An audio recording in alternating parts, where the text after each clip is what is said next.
Is it just me who buys tea every day at the coffee shop because I think the guy at the stall is cute? Ooh. It's really embarrassing. Say hi. I did. This is a long time ago. This was a very long time ago. I did it like consecutively, like every day for like a month. Was the tea good though? It's okay. It's just coffee shop tea. My dentist was not happy. Oh. Yeah. So you said hi and then? Yeah, it's a whole long story, but it ended with him going back to his home country. So let's leave it at that.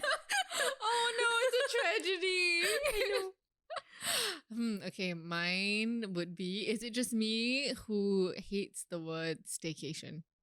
Oh shit. Why? I don't know, it's not a word. I guess now it's become a word. But because I checked the definition and I hope I'm right in this, and like, because it's been a while. Even if you're taking a vacation in your home country, it's still called vacation. Oh, as in what? If you go to another state? I guess, like, I mean, if you go on holiday, it's still going on holiday. Yeah. Like, it doesn't, like, it still goes under the same, it's still vacation. Yeah. No, but I get what you mean, because like there's a whole category of words that fall under this category. They're like super annoying. Like it's like portmanteaus. They call it portmanteaus, right? Like, what's that? Well, portmanteau is like when you combine two words. Oh, you know, so staycation's one of it. Right. Having a hard time thinking I now. do feel like staycation just only applies to, I don't know, Singapore. Yeah. I guess because we're so small, it's not like we go from state to state and then it's far enough to be called a vacation or a holiday. But like, who started this? And I know that it's not just me, because do you remember The Good Place? The Netflix show? And then Michael was like humans say stupid things and make up stupid things like staycation. And I was like, yes! And then now it's everywhere. Like all the time I see all these ads on posters and they're like, oh, have a playcation at Sentosa. Oh my God. Or a zencation. I'm just like, stop. Like, it's not. Stop it. God, it's so cringy. Welcome to Is It Just Me, a podcast where we talk about the little issues and little things that bug us and realize it's probably not just us. We hope. It's not just me, I swear.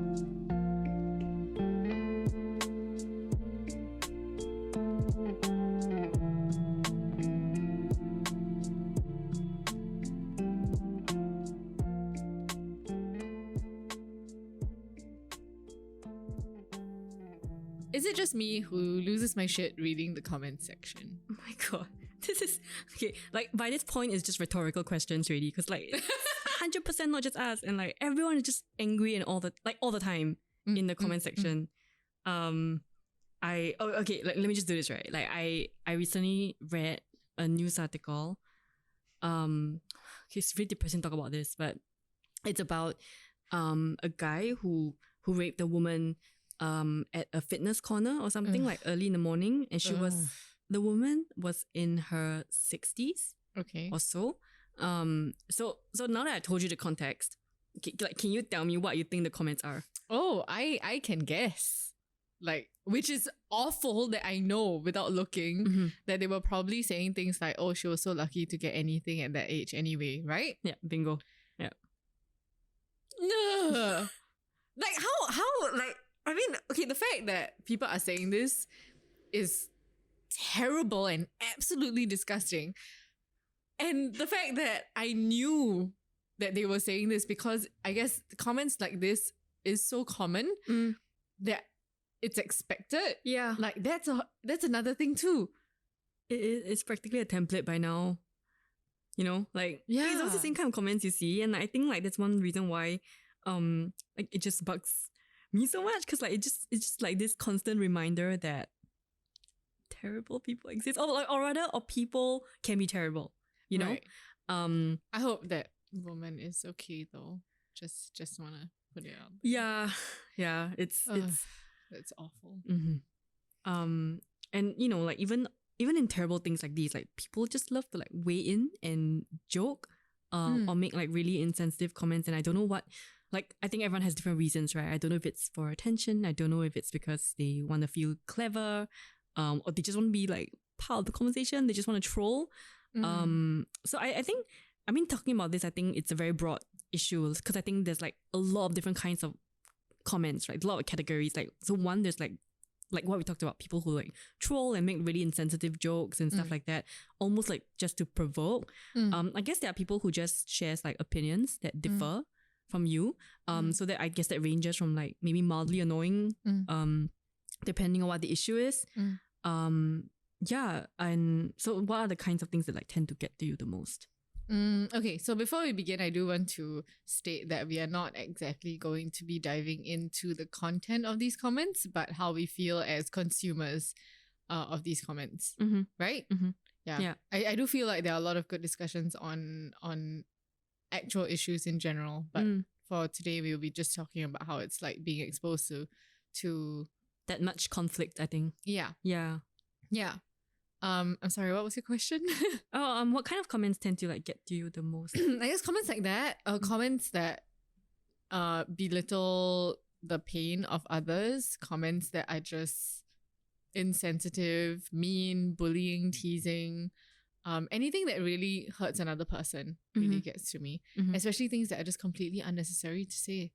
I can forgive like genuine ignorance, but then, you know, as people, I do find that people are a lot more willing to educate now, which is really nice. In a like a genuine way. Like I'm not trying to shut you up, or I'm not trying to prove or how wrong you are, but I genuinely want to educate you, and I hope that you'll listen and understand. And when people accept it and listen, that's great. Yeah, like that is, I guess, the best out of a potentially unpleasant beginning of a situation.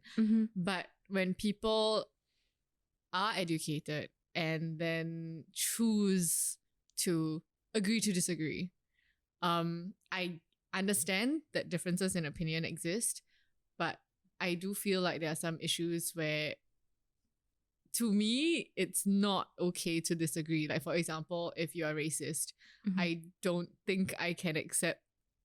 I disagree that you shouldn't be racist. Like, to me, there are some clear rights and wrongs. Right. And when people who are well informed and do know, I guess, as much as there is to know about a situation, decide to still be on the side of hurt, that gets to me. Okay. Yeah. Yeah, I mean, I think same here. Like, I think there are always going to be these like really hot button issues that are just extra touchy and sensitive, racism being one of them. But I'm going to put a pin in that and like come back to that later. So just like back up a bit, right? Like, how often do you actually like look at comment sections online? Like, what is your behavior online? You know what I mean? Like, do you just scroll past them, or do you like actually go through, like, you know, do you always click like see all comments and like look through them? I would say I do it less now, just because I am tired of being exposed to all these unpleasant comments all the time. I mean, they do tend to be the ones that get the most attention, so they tend to kind of jump to the top and get pinned or whatever, top comments or whatever. So sometimes if I read an article and I know that there are going to be like awful things being said, I just choose not to. Yeah.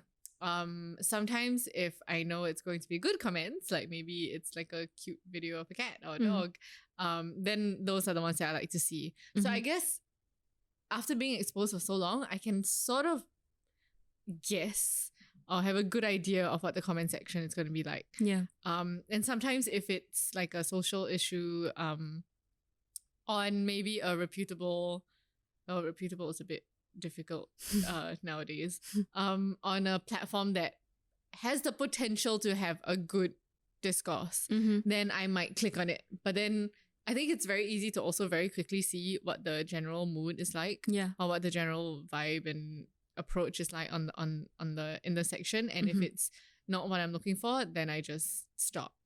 Okay. Yeah. Or sometimes out of curiosity. I think recently I saw this like on TikTok even, like people talking about like women's safety and stuff, and you have some people who are just like, oh, it's not my problem, like you're just being insecure, and of course these people are not the ones that actually have to deal with women's safety. And I did read the comments to see both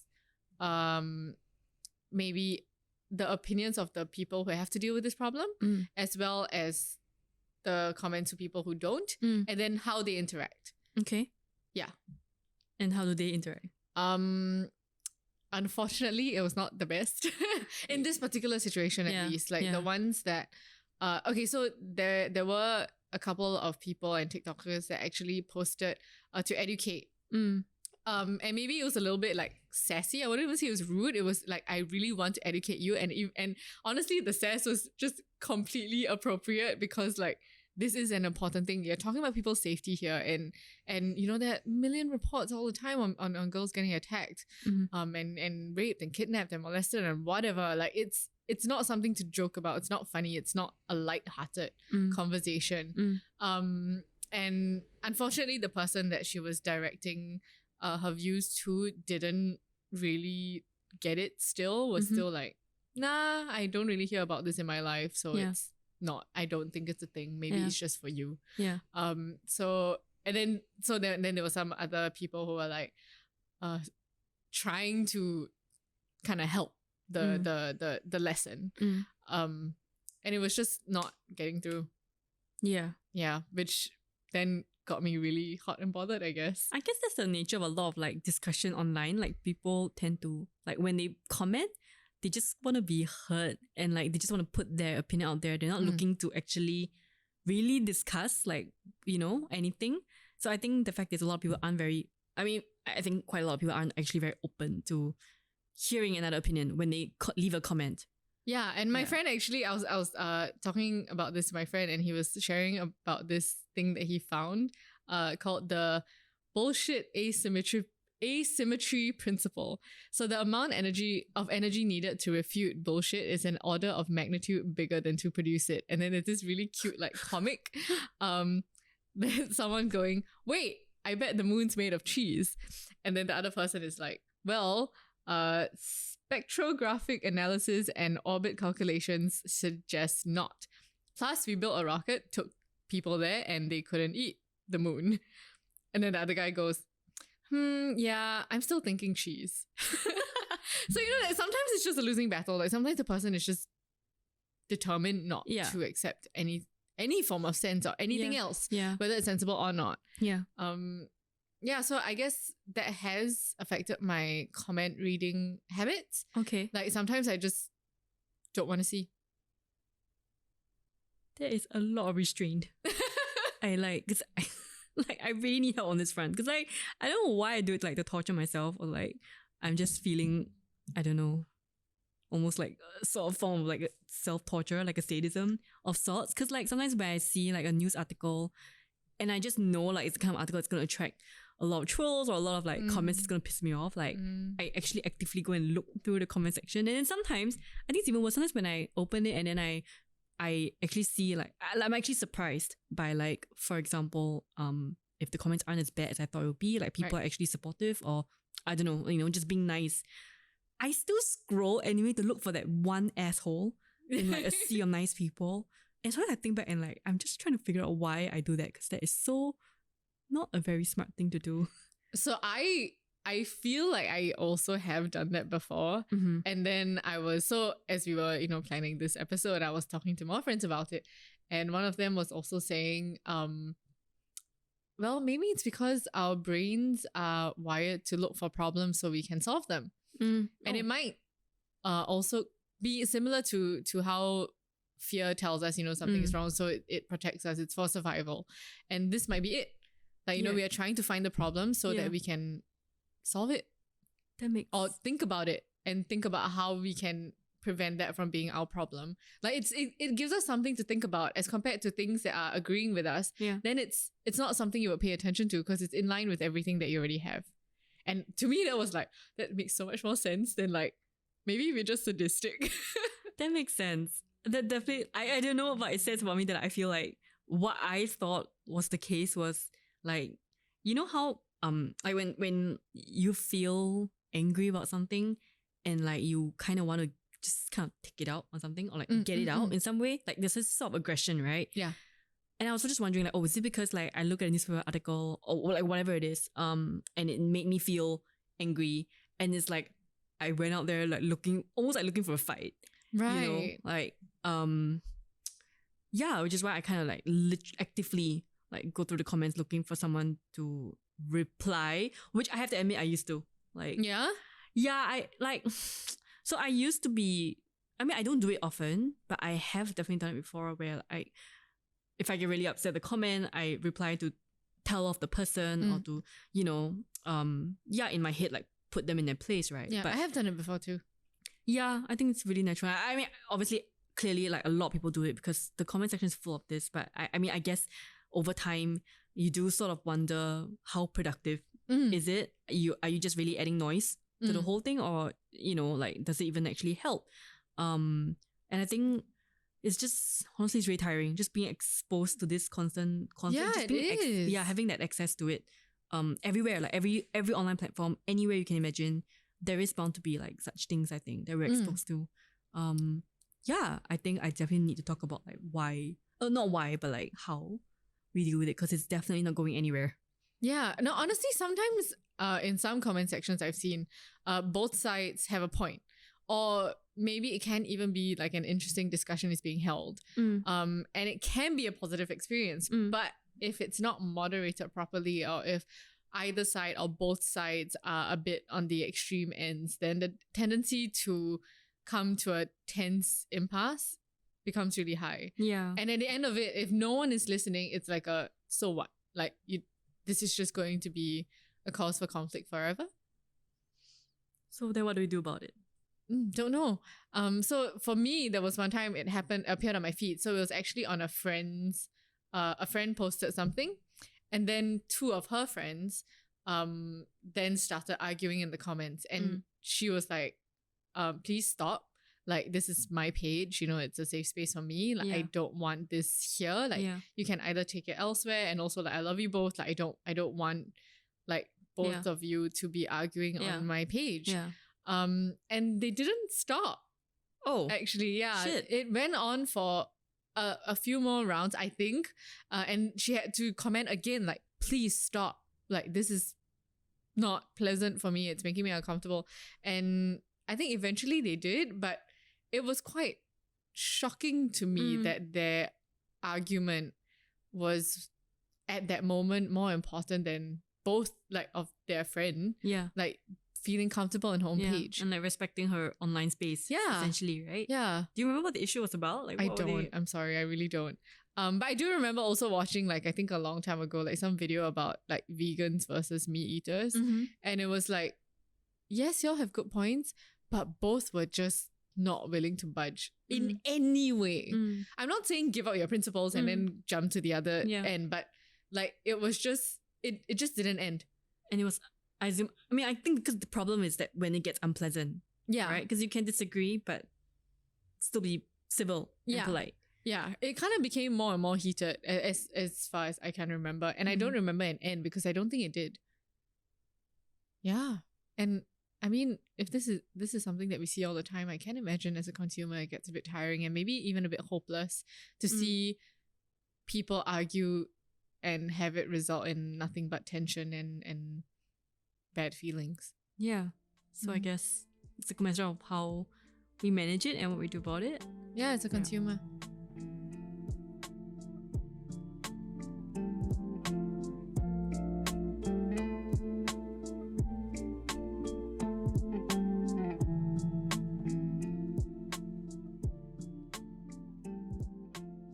Okay, so I guess it's still a good thing, I think, to feel affected and angry. Like, because it kind of tells me that it means you still care, and you're still human. And I think it's better, I suppose, than being, personally, I think I would rather be that than be apathetic.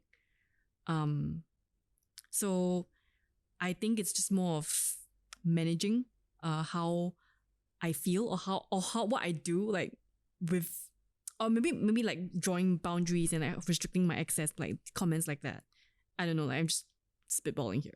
That's pretty interesting actually, and actually really positive, because I used to feel like whenever I saw something that was unfair or unjust, I would feel badly about it, but then almost fault myself for it. Like, you're making yourself upset. That's bad. Like, you shouldn't let things bother you. But I mean, it's people who are upset about unjust things that then make changes and make the world a better place by doing something differently, right? Yeah, yeah. And I think it's also important to remember like that what people comment, I mean what we comment, right? Like says a lot about ourselves more than anything. It's not something that we're responsible for each other, you know? So, and I think something that is like I keep forgetting is that things are just really amplified online. So, you know, whenever I see like, for example, if I see like really misogynistic comments, it just, I don't know, it just kind of makes, it's very hard not to feel like, okay, this is the whole world I'm living in. Right. You know, but I think. Yes. Oh my gosh, I fall into that all the time. Yeah, yeah. So like, I mean, I think, I don't know, I suppose a good example of that honestly is like the whole election thing, right? Like it always feels like there's a lot of anti-PAP sentiment online, and and that's why a lot of people tend to feel like, oh, okay, like that means next election, like, yeah, PAP is going down. And then the results come out and it's like, okay, well, no, majority is clearly still in favor like of them. And it turns out to be a shock for some people because I think it's just the fallacy of thinking that like the loudest voices is the majority, are the majority. Yeah, I guess the people online, they don't, essentially they don't represent everyone. And it might be that the ones that like to troll and like to get attention by saying certain controversial things, like for the sake of it, they're just the loudest. Yeah. So I think what you do like is a really good thing. Like you draw mental boundaries, right? So it sounds like you do a lot of mental preparation before you even like click open a comment section. Maybe that has become a habit because yes, I don't want to. Yes, I realize now that it's not a bad thing that I get upset, but sometimes I guess my mental strength isn't enough that I will get upset, and it might lead me to feeling a certain strong negative way that's not appropriate for the actual like living situation that I'm in. Like if I'm in the middle of a social gathering, I take an online scrolling break. Yeah. And then I see something like that gets me hot and bothered. Like that's not gonna work for the company that I'm with. And neither do I honestly want to get into it. But yeah, so I guess for me, what works for me is just avoiding it altogether. But it doesn't mean that I avoid a different opinion altogether. I think it's also knowing what to expect depending on what forum I'm on. So for example, I mean, there's so many forums like Facebook, Straits Times, Stomp, TikTok, or maybe like even an academic page, you know, like a page that has proper discourse and a good moderators. Like I like to maybe do a mental check on like if I am looking for a reasonable, fair discussion on this particular political topic, like which forum do I go to? Right. And then trusting the one that's more credible and more suited for whatever issue that I'm looking to read about.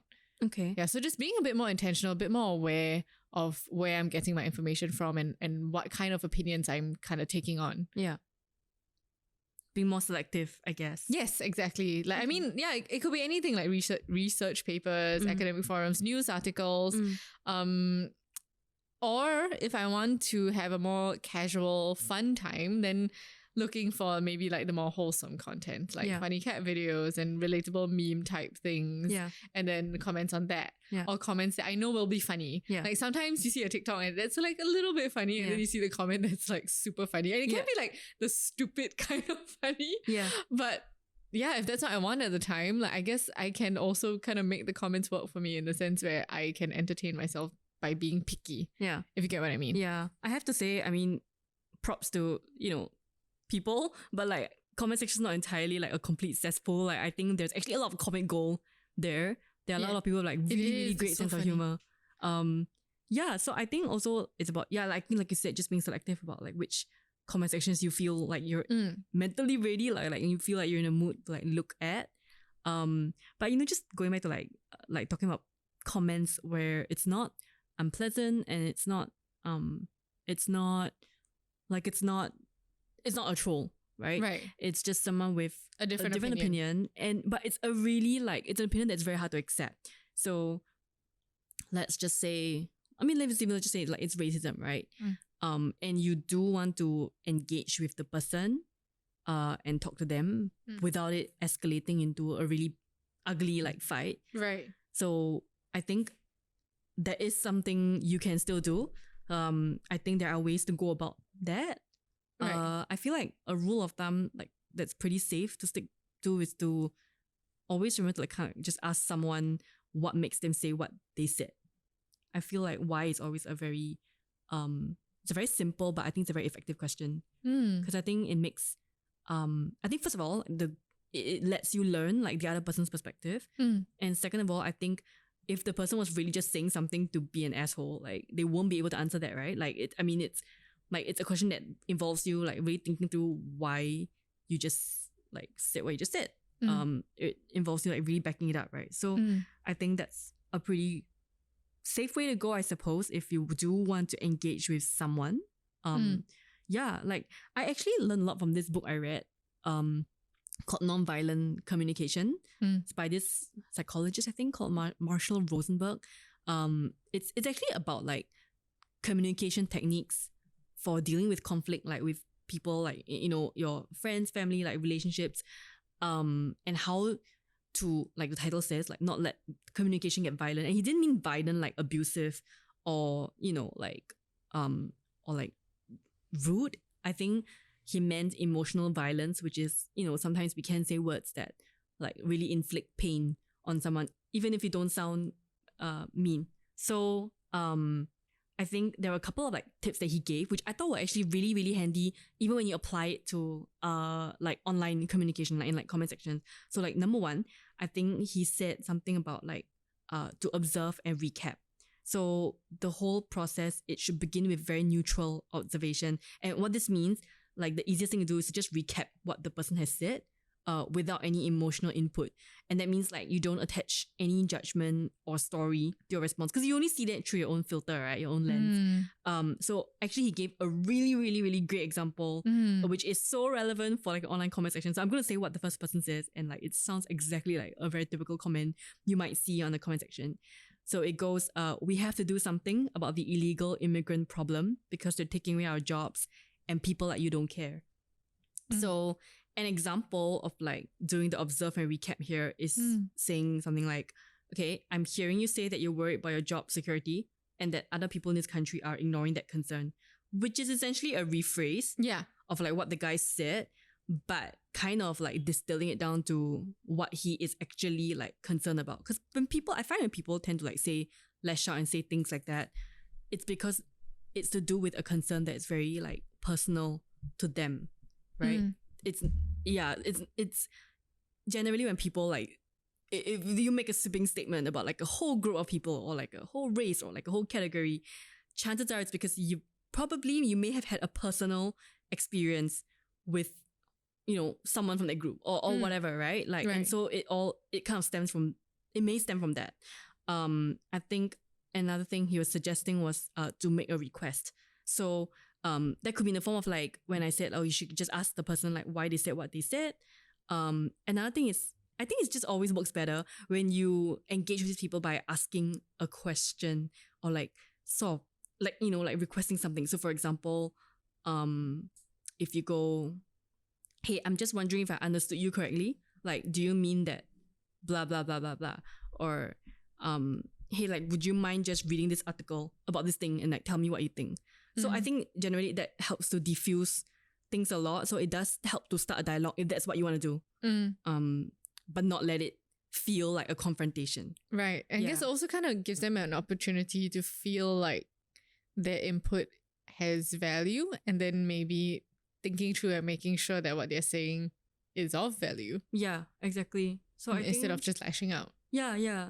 So I think the comment section is generally a very emotional. It's like emotions are very heightened. And I guess the nature of digital replies is quite casual. Yeah. Most of the time. Yeah. Like you can just reply anything you want, really. Yeah. And almost anonymously now. Yeah, you're right. It's the safety of being behind the screen and all that. So the physical distance. Exactly. So I think it's kind of about figuring out how to, if you do want to engage with them, to in a way take the emotion out of it. I think you can do that while still being empathetic, and there's not easy to do it all. I'm not saying it's like an easy thing to do, But yeah, I just feel like if you are going to add a comment to it, it might as well be productive, right? And not just kind of adding to the mix of, like the noise. I do have a friend's friend who actually said before that she makes it a point to comment something positive. Not in reply to anything, like, you know, like just a positive comment there. And like, that was actually very interesting to me because that's just something I would never do. Not because I don't feel like, you know, not because I don't feel happy for whatever it is. Like, okay, let's take an example. Let's say, maybe, you know, let me think. Maybe if they allow, for example, singles to buy flats earlier, for example, let's just say that would be great. Yeah, so let's just say that's the thing, right? Like, I do feel happy about it, and I feel happy for the people that it would be great for, but not enough to rather not enough, but like it wouldn't make me want to comment on it. But I thought it was interesting that there was, you know, this person who actively tries to, in her own very small way, like cut through a bit of the negative clutter that you see online. And I think that's also maybe one way of like coping with it. I actually try to do that, but maybe more for like personal friends posts. Mainly because I realize when I receive them, it means a lot. And it doesn't even have to be like anything major. It could be like a few emojis and stuff. But yeah, that's something that I've started doing and really like. Yeah. That's great. Cause like, even so you're saying that's on the personal pages, right? So I was talking to my friend, you know, because we're talking about how like, okay, yeah, even if you do comment like these comments, like these positive comments here and there, it's just one really, really soft voice in like a sea of like everything else. It doesn't feel like it's much. But when I talk to a couple of people, especially people who are like, I think from groups that are in the minority or like marginalized, and they have actually shared that like when they do scroll through the comments, and if they see like, even though if there's a sea of like comments that are like sort of, you know, against them or speaking to, you know, derogatory way about them, like I think just seeing a few comments here and there that are like positive and in support of them, that actually does help them personally. That's great. Yeah. Okay, that's a good habit. Maybe I think I should try. Yeah, doing like that I thought. too. Yeah, that was a very interesting point of view. I never. And as a consumer, actually, I'm trying to. Well, it actually only started because you were talking about how we tend to focus on the negative comments. So now I'm trying to do the opposite. I'm trying to focus on the good. How? Like, as in just noticing the positive comments and having it hold a bit more weight in my own feelings about the post. Because we were discussing about how like this whole statistic thing where like even though there could be a sea of positive comments, you focus on the one bad thing. I'm kind of trying to do the opposite now. And it's been pretty nice. Well, I actually have not started trying that, but try it. I mean, I guess it's also kind of in my own way rebelling against that one mean person. Like, I'm not going to give you my attention. My attention's going to go to all these people who are being wonderful. And letting the weight of the positive hold more in my heart than that one or two people who just want to shit on it for no reason. That's a nice way of looking at it. And I suppose if all else fails, there's always like, you know, Instagram accounts of cats. That's yeah.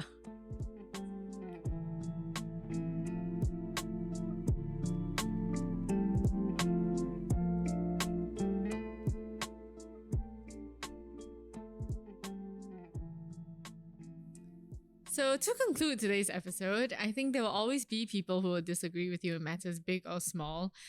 That's just something that will never change.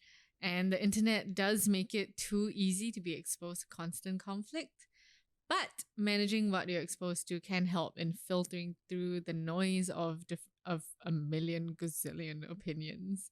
And for me, what does help is to open my mind to opinions that I can keep into being a more empathetic person, and then avoid the opinions that add no value to my life.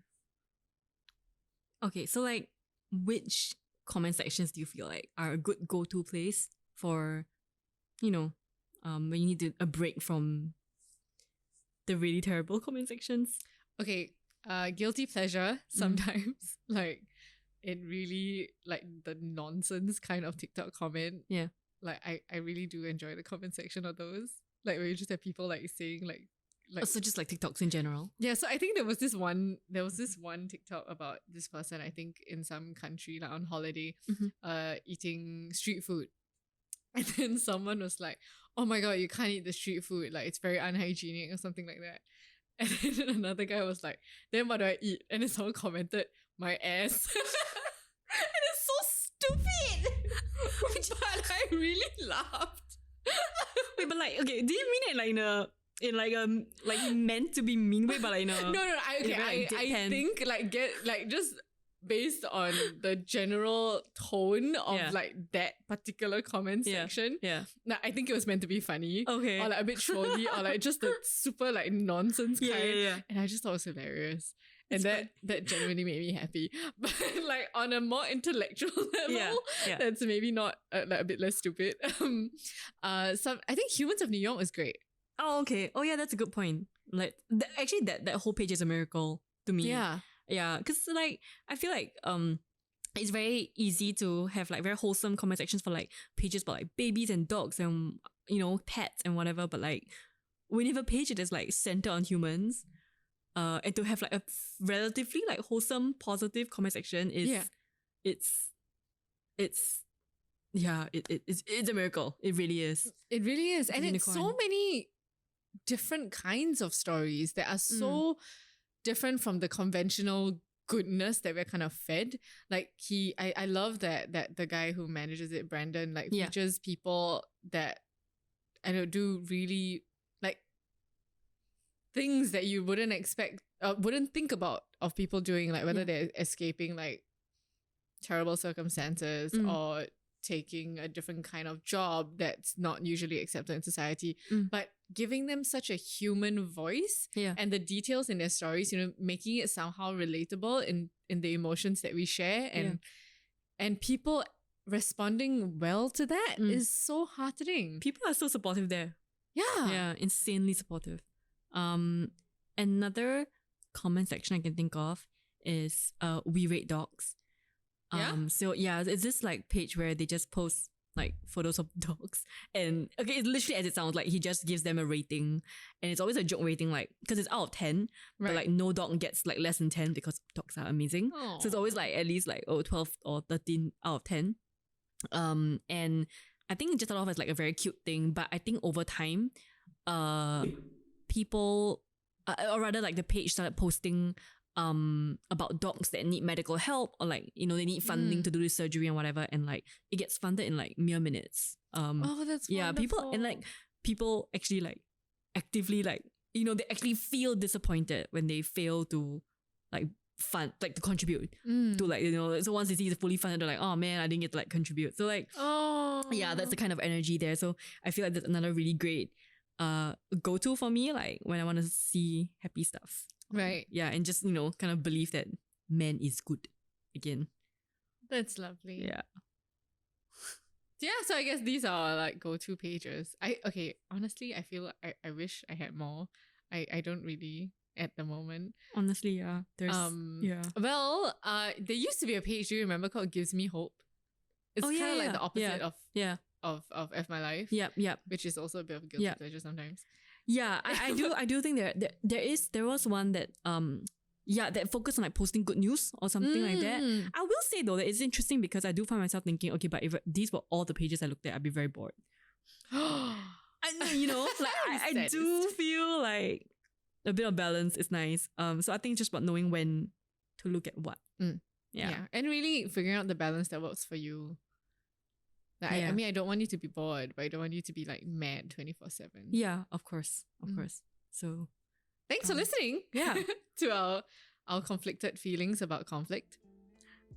We hope this helps you in your endless scroll through comment sections.